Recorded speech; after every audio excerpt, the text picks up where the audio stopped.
स्वागत आपका विवेकानंद एकेडमी के यूट्यूब चैनल में। साथियों, आज मैं आप लोगों के लिए जो वीडियो लेकर के आया हूँ ये है क्लास 10th एनसीईआरटी का, ठीक है, जिसके अंदर साथियों आप लोगों को बोर्ड एग्ज़ाम की अच्छे से तैयारी करवाई जाएगी और संपूर्ण कोर्स मैं करवाऊँगा। और आप लोगों के लिए जो है ये वीडियो बहुत ही इम्पोर्टेंट साबित होगा। तो ज़्यादा से ज़्यादा कक्षा 10th के विद्यार्थियों के पास में ये जो है क्लास पहुँचाएँ। और साथियों, किसी को अगर ये पीडीएफ चाहिए, ठीक है, अगर आप लोगों को लगता है कि हाँ ये पीडीएफ यूज़फुल है, तो आप लोग पीडीएफ लेने के लिए मैं डिस्क्रिप्शन बॉक्स में आपको कॉन्टैक्ट नंबर दे दूंगा या टेलीग्राम पे, तो आप लोग दोनों जगह कॉन्टैक्ट संपर्क कर सकते हैं और ये पीडीएफ प्राप्त कर सकते हैं। उसका एक छोटा सा शुल्क रहेगा, तो आप लोग जो है पे करके ले सकते हैं साथियों। तो साथियों, विद्याधनम सर्वधन प्रधानम, ठीक है, आप लोग घर बैठ करके जो है इसको पूरा अच्छे से देख सकते हैं और अपने कॉपी के अंदर सुंदर सुंदर नोट्स बना सकते हैं और एग्ज़ाम टाइम में इसको रिवीजन कर सकते हैं साथियों, ठीक है।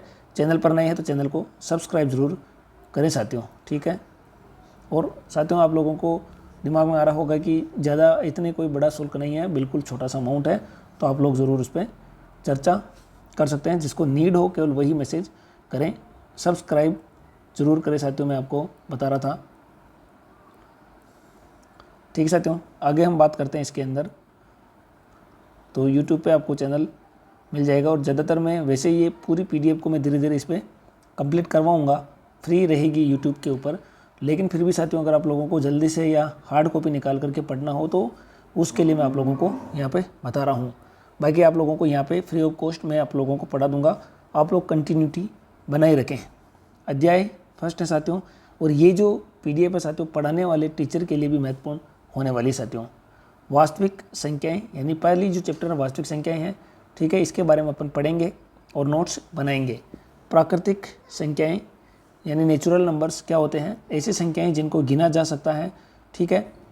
शून्य प्राकृतिक संख्या नहीं है और ये अनंत नहीं हो सकता है, ठीक है। तो साथियों, यानी जो वास्तविक संख्याएं हैं ऐसी संख्याएं जिनको हम गिन सकते हैं, ठीक है, वो, और शून्य जो है प्राकृत संख्या नहीं है। तो साथियों, एक आप लोगों को मानकर चलें कि जो एक से चालू होने वाली संख्याएं हैं वो क्या है, प्राकृत संख्याएं हैं।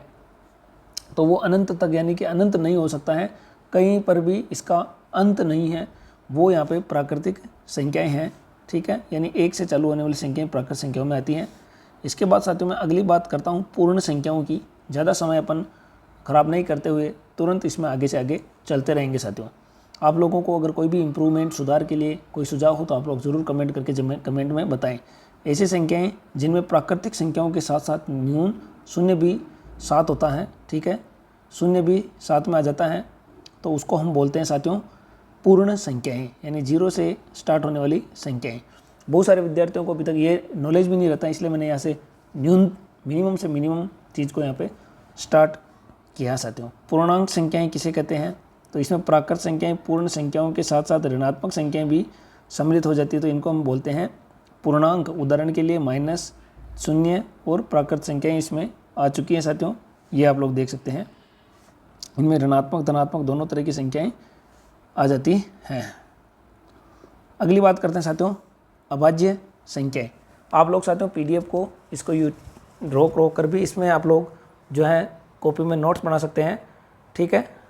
तो आप लोग अपनी क्लास में, स्कूल में पढ़ रहे हैं, कोचिंग पर पढ़ रहे हैं, तो वो भी आप लोग पढ़ते रहें। रिवीजन जितना हो सके साथियों, जितना रिवीजन होगा उतना ही आप लोगों के परसेंटेज बनेंगे। तो साथियों, बहुत सारे विद्यार्थी कहेंगे कि 10वीं के प्रतिशत क्या काम के हैं, तो साथियों नई एजुकेशन पॉलिसी लागू हो चुकी है और ठीक है ना। तो अब इसके अंदर बोला गया है कि 9th 10th 11th तीनों के जो मार्क हैं वो 60% बोर्ड के एग्ज़ाम यानी 12th में जुड़ेंगे और 12th के 40% जुड़ करके इस तरह से आपका जो है रिजल्ट बनाया जाएगा। तो इसलिए ये वेरी वेरी इंपॉर्टेंट है साथियों, इसलिए आप लोग ज़रूर इसको पढ़ें, ठीक है साथियों। आगे बात करते हैं इसमें अभाज्य संख्या की हम बात यहाँ पे चर्चा कर रहे हैं। ऐसी संख्याएं जो केवल एक और स्वयं से विभाजित होती हैं अभाज्य संख्याएं कहलाती हैं। यानी कि ऐसी संख्या जिसमें केवल एक और स्वयं का ही भाग जाता हो, ऐसी संख्या अभाज्य संख्या कहलाती है। जैसे 2, 3, 5, 7 आगे से आगे आता जाएगा, जैसे 11 हैं, ठीक है ना, 13 हैं, 17 हैं, इस तरह से आगे की संख्याएं आती जाएगी, उनको बोलते हैं अभाज्य संख्याएं। तो आप लोग एग्जाम में अगर पूछ लेते हैं तो इस तरह से आप लोगों को उत्तर देना है।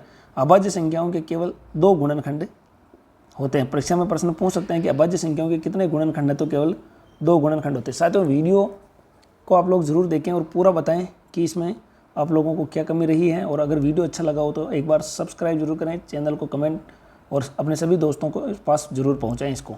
संयुक्त संख्याएं, ऐसी संख्याएं जिनके 3 या 3 से अधिक गुणनखंड हो, वे संख्याएं संयुक्त संख्याएं कहलाती हैं। 3 या 3 से अधिक गुणनखंड होते हैं और संयुक्त संख्याएं कहलाती हैं, या इसको भाज्य संख्या भी अपन कह सकते हैं। यानी कि एक और स्वयं के अलावा भी और भाग जा रहा है तो उसको अपन जो है संयुक्त संख्याएं कह सकते हैं।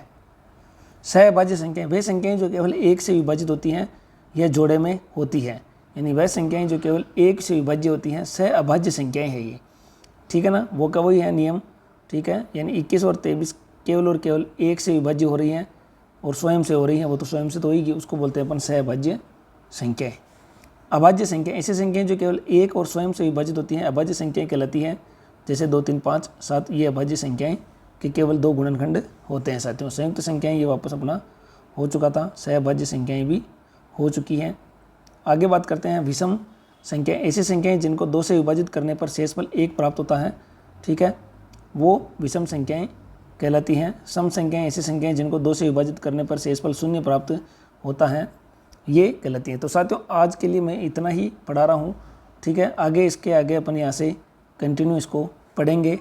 तो साथियों, उम्मीद करता हूँ आपको ये वीडियो बहुत पसंद आएगा और बोर्ड की तैयारी यानी कि जो क्लास 10th में स्टूडेंट है वो ज़रूर इसको पढ़ें और बाकी सभी अन्य के साथ भी इसको पहुँचाएँ साथियों, ठीक है। साथ में अब अपन जल्द से जल्द में इम्पोर्टेंट CET के लिए, आगे कंपटीशन एग्जाम के लिए भी लेके आऊँगा और अन्य सब्जेक्ट जैसे विज्ञान है, गणित है, इनके इंपॉर्टेंट क्वेश्चंस भी मैं आप लोगों को लेकर के आऊँगा। जैसे सामाजिक है, इस तरह के क्वेश्चन है जिसके मैक्सिमम से मैक्सिमम मैं आप लोगों के लिए लेकर के आऊँगा ताकि आपको ज़्यादा से ज़्यादा फ़ायदा हो सके। मिलते हैं साथियों अगले वीडियो में। आप लोग टेलीग्राम चैनल ज्वाइन कर लेना और डिस्क्रिप्शन बॉक्स में आपको सारी जानकारी मिल जाएगी। मिलते हैं अगले वीडियो में, तब तक के लिए जय हिंद, जय भारत।